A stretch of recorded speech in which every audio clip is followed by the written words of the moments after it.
Okay, I am finally going to start tackling the material list in a deliberate manner. It's something it's like the unicorn to me. It's always something I've really wanted to provide as a solution to builders who would like to actually accurately bid their projects. But it's a little, I don't know, maybe I'm not a database guy, but it's a little off sometimes. So what I'm going to show you here is I'll walk you through the process. Let's close this. Let's say no, it'll go away. So I drew this 20 by 30 building, and it's just, I'm on the 0 level, so it's the foundation, and the walls are above it. You know, I always start on level 1, and this has that continuous installation, so yay, Washington. But anyways, let's go down here, and just so you can see, and this is another little pet peeve. This is not 3D, okay? This is what you might think is 3D, but it's a 2D representation. And why is the concrete doing that? That's weird. So I'm going to cheat and raise the wall up, but that's where it's supposed to be. I wonder if I can just tell it to do default wall height. Yeah, that's weird. It's supposed to be stem wall all the way around, and it's not doing it. And of course, it has, I didn't even ask for that, but that's cool. See, I don't do a lot of render, so it's pretty cool. And I get distracted easy. So I'm going to go over here and turn off framing labels. Let me click on something framing. Well, that's off. So what is this then?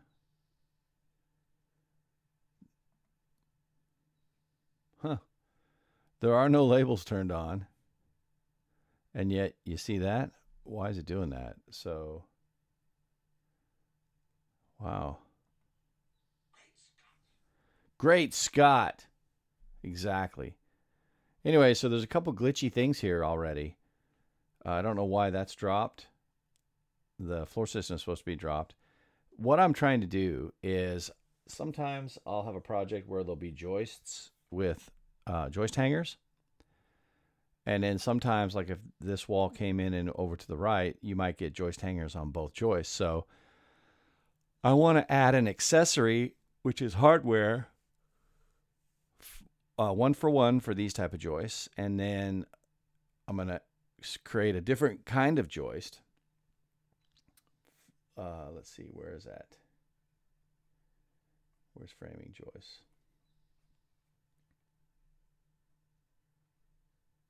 Here we go. I created this one. Framing joist was here. I created framing floor joist, and then framing floor joist with 1 hanger, framing floor joist with 2 hanger. And what's really cool about this is the new X18. I can make this have a fill based on its layer. And so I'll pick some color that I would never use in real life. Hit OK. Take it down to like 50%. 50. Let's do 50. And then this one with 2 hangers, I'll pick a similar color, but not the same. It'll be a different.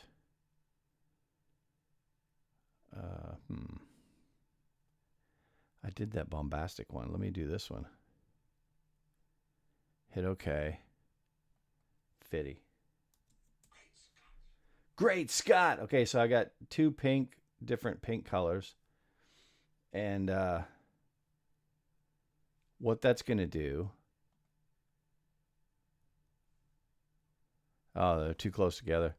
Anyway, so all these have 1 hanger, and all these have 2 hangers. I'm just simulating that there's a hanger on each end. And when I go to create material list for the whole place, and then I come over here and there's an edit, And all I really want is to clear all and go to hardware and framing and okay.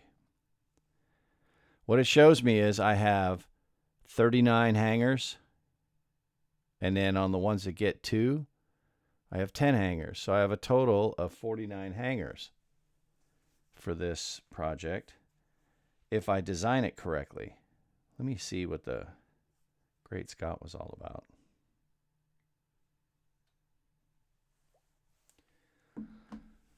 All right. So this gives me 2x10 floor joists. Oh, and this is the linear length. I don't really care for that. The buy list is pretty good.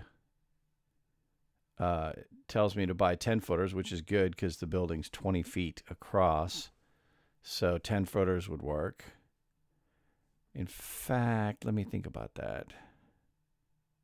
See, there's another thing I want to think about. 10 feet. Yeah, so 20 feet on the outside, 10 feet's perfect on the inside. But if you have a span where the span rating says you can only span, let's say 2x10, 14 feet, you cannot put the support beam where 14 feet is in the center of the beam because you're not going to bear enough if you're hopping from this beam to another beam to another beam and you set them all at 14 foot on center. You're going to be in the middle of this beam and in the middle of that beam, and every good person plus the code book says you need to lap. And this would be like butting them together. And if you do that, you're fine, but you're going to add blocking to kind of tie them together.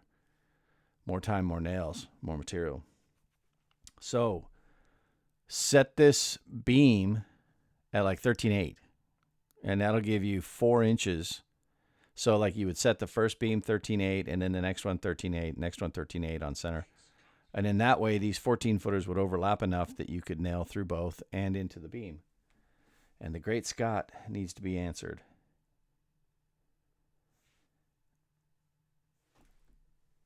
And I'm going to have to cut this off right here. So that's what I'm working on now. If anyone knows the material list, I would take any suggestions or help, because I really want to master this.